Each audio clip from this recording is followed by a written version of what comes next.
characters in all of moviedom, there is one that I most closely identify with, and that is none other than Clark W. Griswold. 20 years ago, I packed my wife and kids into the family truckster and we went across country. Somewhere after Yellowstone, in a hellacious night of a horrible thunderstorm, we packed up the tent wet and headed across Wyoming. Our goal was to get to Mount Rushmore. Along the way, I noticed motorcycle after motorcycle, singles, doubles, and packs. Tons of motorcycles, all going the same way, none going the other way.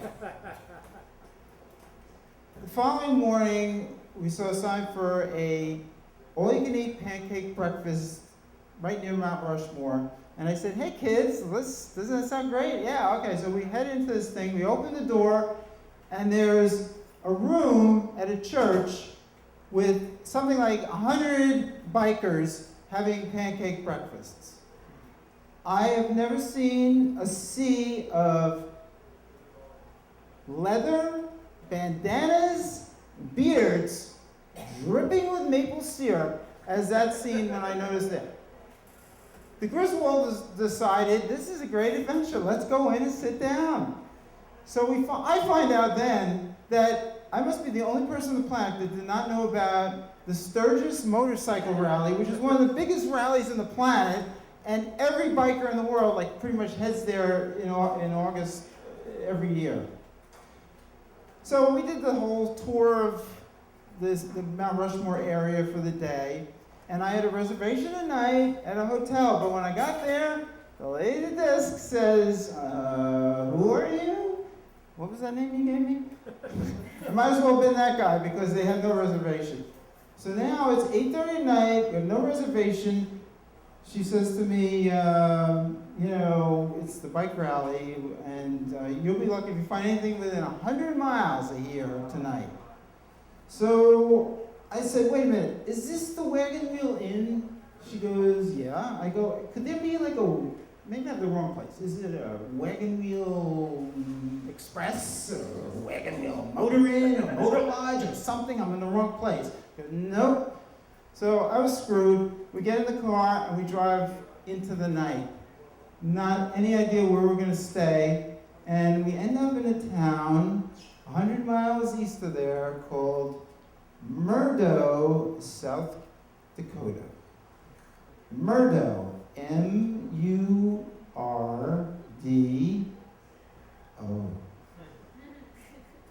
We pull off the exit. I look, I see the neon of a motel, doesn't say vacancy or no vacancy, but we pull in, and there's an old man sitting at the desk. I send my 12-year-old son in, I go see if there's any rooms.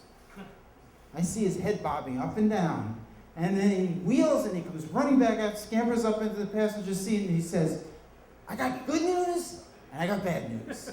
The good news is he has rooms. The bad news is he has no teeth. So I crack up at that, and I go inside to talk to the guy. So he says, I see you got your whole family there in the car. I can give you 2 rooms, but I have a trailer nearby, and it's 3 bedrooms furnished, and your family might just be more comfortable there. It's got a washer and dryer, same price. So Clark Griswold says, hey, this sounds like a bargain.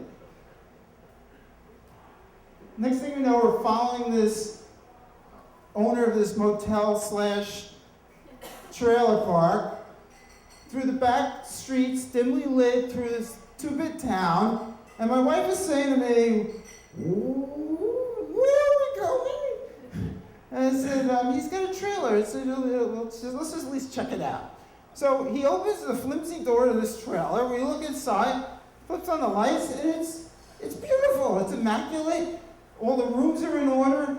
There's a nice little living room. There's these fresh cut plastic flowers on the kitchen table. We're like, whoa, what's wrong with this? I said to my wife, I go, what do you think? She goes, well, it's okay if it's okay with you. Okay, we'll take it. So he goes, okay, well, why don't you let your family, like, unpack and get settled in? I'll run you back to the office, get you checked in proper and all. And I see my wife out of the corner of my eye going, no. So we'll follow you back. So now we get in the car. My wife's like, let's get back on 90. Let's get the hell out of here. I'm not staying in this place. I go, well, we told her we would take it. I go, what's wrong with it? There's nothing wrong with this place. It's perfectly fine. Anyway, we ended up staying there.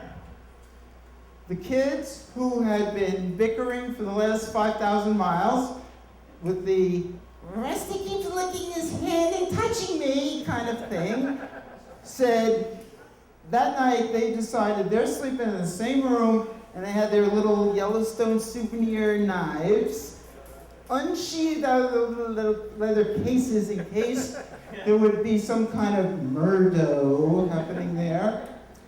And the next morning we woke up. What were we worried about? This is the thing.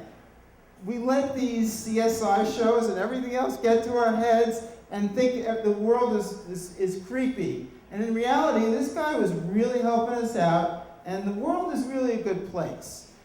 But for the next 1,000 miles or so, it was nothing but Holiday Inns and Best Westerns for the Griswolds. Thank you.